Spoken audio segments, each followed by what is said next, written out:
Determiners. तो determiners होते क्या हैं, इनकी यूज़ क्या है, सेंटेंस में ये कहाँ पे आते हैं। ठीक है, हमने नाउन का लेसन किया। ठीक है, नाउन हो गया कोई वस्तु, व्यक्ति, जानवर, पशु, पक्षी का नाम। फिर हमने प्रनाउन किया, this, that, these, those, I, we, you, they, he, she, it. ठीक है, तो फिर हमने आर्टिकल किए, ए एंड द। अब हम कर रहे हैं डिटर्मिनल्स। तो डिटर्मिनल्स क्या है, ये नाउन, प्रनाउन और एडजेक्टिव और आपका ये एडवर्ब, ये आर्टिकल, तो इन सब चीज़ों से ही कुछ ना कुछ इकट्ठा किया हुआ है, उससे ये डिटर्मिनल्स बने। तो मेनली इनका यूज़ क्या होता है, ये कहाँ पे लगते हैं। दी वर्ड्स, ये जो वर्ड्स होते हैं जैसे कि a, an, the, my, this, some, any, several, etcetera, अभी और आएंगे लाइन में, ये रेफरेंस के लिए बता रहे हैं। तो ये लाइन में लगते क्यों हैं। The words use before noun, noun मतलब कर्ता, कर्ता के पहले आएंगे ये। और नाउन फ्रेजेस, जो हमने फ्रेज किए थे उस दिन, छोटे छोटे शब्द, वो टू डिटरमाइन और फिक्स देयर मीनिंग, उस चीज़ का मीनिंग फिक्स करने के लिए इनको नाउन से पहले या नाउन की फ्रेजेस से पहले यूज किया जाता है। तो पहली बात क्लियर होगी, ये जो नाउन होगा, अब वो नाउन सब्जेक्ट भी हो सकता है, ऑब्जेक्ट भी हो सकता है, ये वहाँ पे आएंगे, इनकी जगह होगी लाइन में। Very good. तो हमने ये सेंटेंस फॉर्मेशन लिखी, डिटर्मिनर्स।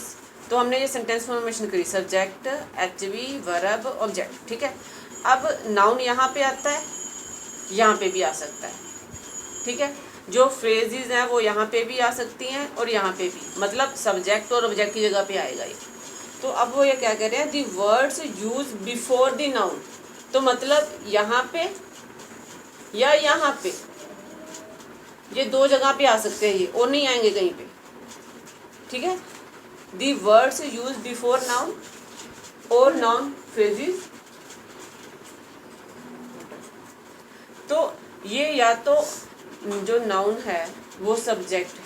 ठीक है, अब या तो वो यहाँ पे आएंगे या तो वो यहाँ पे आएंगे, या सब्जेक्ट की जगह पे या ऑब्जेक्ट की जगह पे।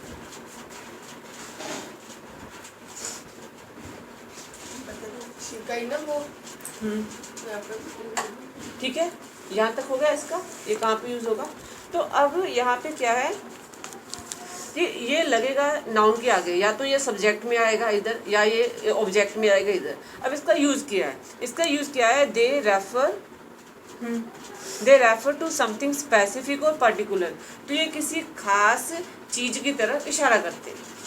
ठीक है, तो अब इसके काइंड कितने होते हैं, इसकी कितनी किस्में होती हैं। तो सबसे पहले होते हैं आर्टिकल। तो आर्टिकल में जो ए, एन और द लगता है वो इसी लेसन में आता है, इसी के हिसाब से यूज होता है। तो हमने वो बताया हुआ था कि जब सिंगुलर हो तो ये ए और एन, जब प्लूरल हो तो ये। उसके बाद आगे आ गया पॉजेसिव। तो अब वो 35 के चार्ट में प्रनाउन वाला जो था, माई, हिज, आर, हर, वो आ गया। उसके बाद नंबर, जैसे हमने किया था 2, 3, 4, ट्वाइस, 4, 444, 3, वो आ गई। उसके बाद डिस्ट्रीब्यूटिव जो हमने किए थे, ऑल, हाफ, मैनी, सम, एनी, वो आ गए। उसके बाद क्वांटिटी, मात्रा, जब हमने क्या था, few, a few, little, a little, some, any, many, out of them, out of, वो हो गए। उसके बाद इंटेरोगेटिव, हमने इंटेरोगेटिव किए थे, what, when, why, where, how long, how soon, how far, वो हो गए। तो इसमें उन्होंने सिर्फ डब्ल्यू वाले उठाए हैं, हुज, विच, बट ये एग्जाम्पल के लिए अभी और आ सकते हैं इसमें। उसके बाद डिमोन्स्ट्रेटिव जो हमने किए थे, दिस, दैट, दीज, दोज। उसके बाद हमने आइदर नाइदर वाले किए थे।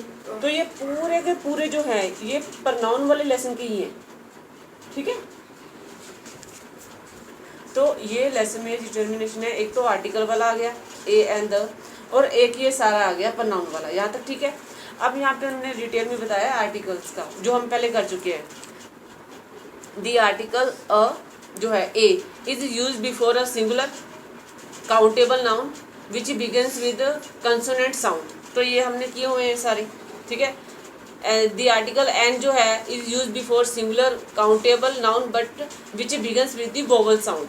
तो मतलब कि जब वोवल आएंगे तो इधर आएगा कंसोनेंट। वो मैंने आर्टिकल के आपको 10 रूल बताए थे, ए इन 3 जगह पे लगेगा, एन इन 3 जगह पे, और जो द है वो 4 पे लगेगा। तो ये सारा वही है। आर्टिकल का लेसन देखो ना, आपको मैंने पूरा लेसन करवाया हुआ है।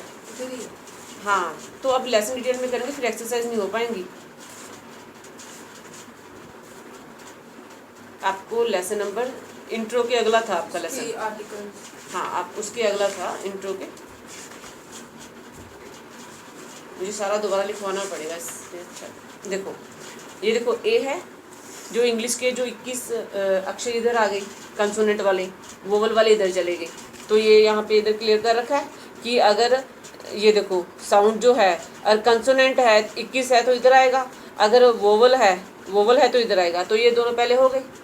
उसके बाद इन्होंने आगे एग्जाम्पल दे रखी है सारी, ए और एन कहाँ पे यूज़ होएगा वो एग्जांपल दे रखी है। अभी द कैसे यूज़ होगा, तो यूनिवर्सल ट्रूथ के लिए, ठीक है, रिवर्स के नाम के लिए, बुक्स के नाम के लिए, और जब कोई आप कोई स्पेसिफिक पर्टिकुलर नाउन की बात करते हो तो उसके लिए। तो ये सारा इधर है, तो यहाँ तक आ गया। उसके बाद तो we don't use an article before the following, before the names of language. जब आप किसी भाषा के बारे में बात करते हो, जैसे फ्रेंच के बारे में किसी के, तो भाषा के आगे ए लैंग्वेज नहीं आता, ए इंग्लिश नहीं आएगा।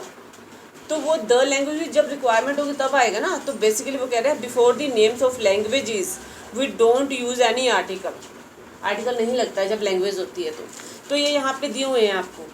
जैसे before the name of relatives, तो रिलेटिव्स के नाम के आगे नहीं लगता है। Before material noun in general sense नहीं लगता है। Before plural in general sense name. तो ये 6 चीज़ें उन्होंने बता रखी हैं।